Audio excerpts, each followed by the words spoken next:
حفظ میں D P او نے رکشا سے ملنے والے لاوارث بچے کو عارضی طور پر اپنے گھر میں رکھ لیا، جبکہ مسلم لیگ کاف کے رکن قومی اسمبلی چودھری لیاقت عباس بھٹی سمیت متعدد افراد نے بچے کو گود لینے کے لیے انتظامیہ سے رابطہ کر لیا۔ 2 روز کے بچے کو گزشتہ روز نامعلوم خاتون رکشا میں چھوڑ کر چلی گئی، جسے پولیس نے اطلاع پر اپنی تحویل میں لے لیا۔ ڈی پی او محمد طارق چوہان کا کہنا ہے کہ فی الحال بچے کو انہوں نے اپنے گھر رکھ لیا ہے، تاہم عدالتی کارروائی کے بعد ہی فیصلہ کیا جائے گا کہ بچے کو کس کے سپرد کیا جائے۔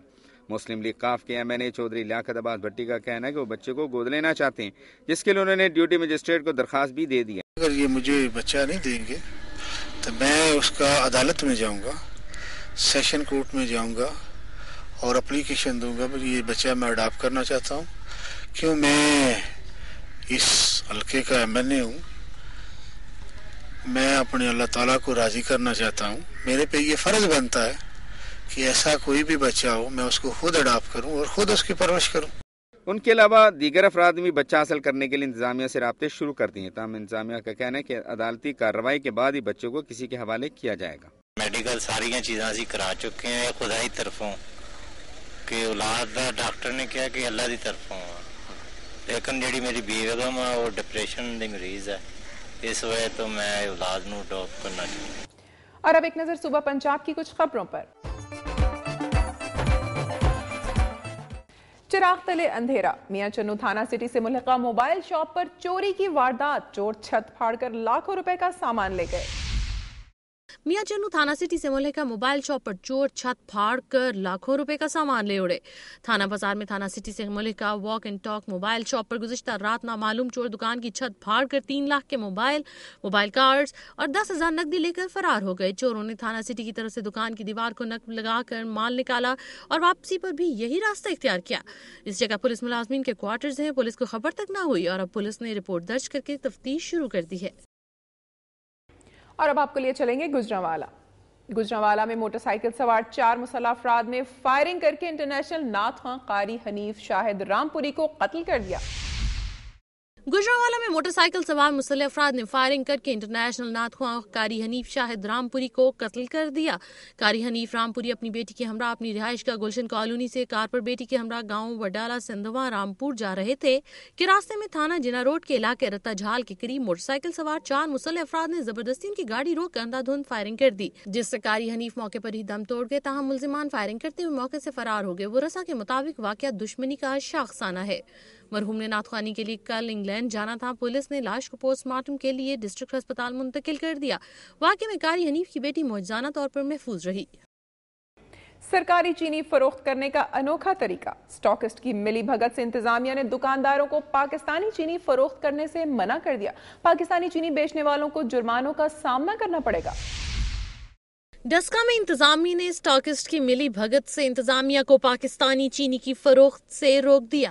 ذرائع کے مطابق دکانداروں کو ڈی ڈی او آر نے پابند کیا ہے کہ جب تک بیرون ملک سے آئی ہوئی چینی گوداموں سے فروخت نہیں کر دی جاتی، اس وقت تک دکاندار پاکستانی چینی فروخت نہیں کر سکتے۔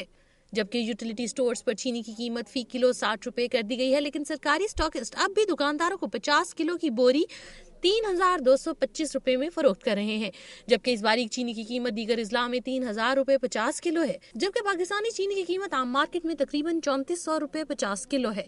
دکانداروں کا کہنا ہے کہ ڈسکا کے نواحی قصبوں اور ضلع سیالکوٹ کے دیگر تحصیلوں میں پاکستانی چینی کی فروخت پر پابندی نہیں۔ ڈسکا میں یہ پابندی کیوں لگائی گئی ہے؟ اس ضمن میں جب D D O R Rao Ijaz Riaz سے رابطہ کیا گیا تو انہوں نے کہا کہ 1-2 دن میں یہ معاملہ ٹھیک ہو جائے گا۔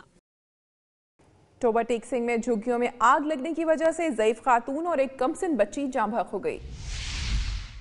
ٹوبہ ٹیک سنگھ میں جھگیوں میں لگنے والی آتشزدگی کے نتیجے میں خاتون سمیت کمسن بچی جاں بحق ہو گئی۔ چاک نمبر 330 جے بیگ کے خانہ بدوش مرکزی امام بارگاہ ٹوبہ ٹیک سنگھ گئے ہوئے تھے اور اپنے خاندان کے باقی رہ جانے والے افراد کو سردی سے بچانے کے لیے ان کے پاس کوئلے جلا کر گئے تھے کہ اچانک ان سے نکلنے والی چنگاریوں نے آگ پکڑ لی، جس کے باعث ان جھگیوں میں موجود شالم بی بی اور کمسن بچی شمائلہ موقع پر ہی جاں بحق ہو گئیں۔ بعد ازاں ان جھگیوں میں موجود خانہ بدوشوں کا کہنا ہے کہ کسی نے جان بوجھ کر جھگیوں کو آگ لگائی ہے۔ یہ تھی کچھ اہم رپورٹس صبح پنجاب کی دنیا سے۔ اب آپ کو لیے چلیں گے گلگت بلتستان۔ آئے نظر ڈالتے ہیں گلگت سے موصول ہونے والے رپورٹس پر۔ گزشتہ 10 سالوں سے پاکستان کی بڑی شاہراہ قراقرم ہائی وے کھنڈرات کی تصویر بنی ہوئی ہے جو حکومت کی نظروں سے شاید غائب ہے۔ یہ روڈ پاکستان اور چین کی دوستی کی نشانی ہے۔ یہ روڈ پاکستان کو چین سے ملانے والی شاہراہ ہے، لیکن بدقسمتی اس امر کی ہے کہ گزشتہ 10 سالوں سے یہ ایک کھنڈر کی طرح شکل اختیار کر چکی ہے اور گرد و غبار سے شہری طرح طرح کی بیماریوں میں بھی مبتلا ہو گئے ہیں۔ اس کی مزید تفصیلات ہمیں بتائیں گے خالد حسین۔ گلگت بلتستان کو 1965 میں سابقہ صدر Pakistan field marshal general Ayub نے شاہراہ قراقرم کی تعمیر کے ذریعے ملک کے دیگر شہروں سے جوڑ دیا۔ اس کے بعد گلگت بلتستان میں تعمیر ترقی کا ایک نیا دور شروع ہوا۔ سابقہ وزیر اعظم شہید ذوالفقار علی بھٹو نے پاکستان اور چین کے درمیان شاہراہ قراقرم معاہدہ کر کے پاکستان اور چین کے لازوال رشتے کو شاہراہ قراقرم کے ذریعے مضبوط بنا کر گلگت بلتستان میں تجارتی مراکز کے دروازے کھول دیے۔ 1966 میں شاہراہ قراقرم پر کام کا باقاعدہ آغاز ہوا۔ چائنا کے کاریگروں اور انجینئرز نے اس کمال مہارت سے پہاڑوں کا سینہ چیر کر اس شاہراہ کی تعمیر کو یقینی بنایا۔ دنیا اس 8ویں عجوبے کی تعمیر کو دیکھتے دنگ رہ گئی۔ شاہراہ قراقرم کی تعمیر کے دوران پاکستان آرمی کے جوان اور سینکڑوں چائنیز انجینئرز اپنی زندگی سے ہاتھ دھو بیٹھے، جن کی یادگار آج بھی دنیا کے مقام پر چائنا یادگار کے نام سے موسوم ہے۔ باہر سے آئے ہوئے لوگ اس یادگار پر حاضری ضرور دیتے ہیں۔ یوں یہ خونی لکیر سے بننے والی بین الاقوامی شاہراہ 12 سال کے طویل عرصے میں مکمل ہوئی۔ ہمسایہ ملک چین کو اپنی معیشت کو مضبوط بنانے کے لیے اور بین الاقوامی منڈیوں تک رسائی کے لیے شاہراہ قراقرم ایک ریڑھ کی ہڈی کی حیثیت رکھتی ہے، جس کے لیے سابقہ صدر جنرل پرویز مشرف دور حکومت میں پاکستان اور چین کے درمیان شاہراہ قراقرم توسیع منصوبہ زیر غور رہا اور اکتوبر 2008 میں اس پر کام کا دوبارہ آغاز ہوا۔ کام میں سست روی کی وجہ سے کھنجراب سے بشام تک سڑک کھنڈرات کا منظر پیش کر رہی ہے اور اس سڑک سے کسی مریض کو سفر کرانا موت سے کم نہیں۔ گزشتہ دنوں راولپنڈی سے گلگت لانے والی 4 لاشیں 2 دن بعد پہنچ گئی، جسے ورثہ کے جذبات کس قدر مجور ہوئے اس کا اندازہ نہیں لگایا جا سکتا۔ شاہراہ قراقرم توسیع منصوبے کی بروقت تعمیر سے نہ صرف پاکستان ترقی کرے گا بلکہ گلگت بلتستان جیسے پسماندہ علاقوں میں ترقی کا ایک نیا دور شروع ہوگا اور پاک چین تجارت کو بھی فروغ ملے گی۔ کسی بھی ملک کی تعمیر اور ترقی کا دار و مدار وہاں کے بہترین مواصلاتی نظام پر منحصر ہے۔ سابقہ وزیر اعظم شہید ذوالفقار علی بھٹو نے پاک چین شاہراہ معاہدہ کر کے گلگت بلتستان میں ایک نئے دور کا آغاز کر دیا۔ کام میں کی وجہ سے جہاں مسافروں کو مشکلات ہیں وہیں پر کاروباری حضرات بھی بری طرح متاثر ہو رہے ہیں۔ ناظرین، آج کا پروگرام آپ نے دیکھا۔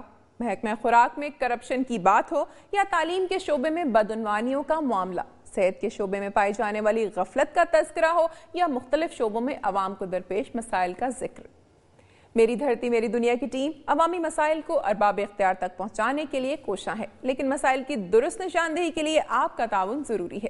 اپنی تجاویز اور آراء کے لیے ہمارا ای میل ایڈریس نوٹ کر لیں، mdmd@duniatv.tv۔ پروگرام کا وقت ختم ہو رہا ہے، پھر حاضر ہوں گے عوامی مسائل کا جائزہ لیتی خبروں اور رپورٹس کے ساتھ۔ اپنی میزبان امینہ خان اور میری دھرتی میری دنیا کی ٹیم کو اجازت دیجیے۔ اپنا بہت خیال رکھیے گا۔ اللہ حافظ۔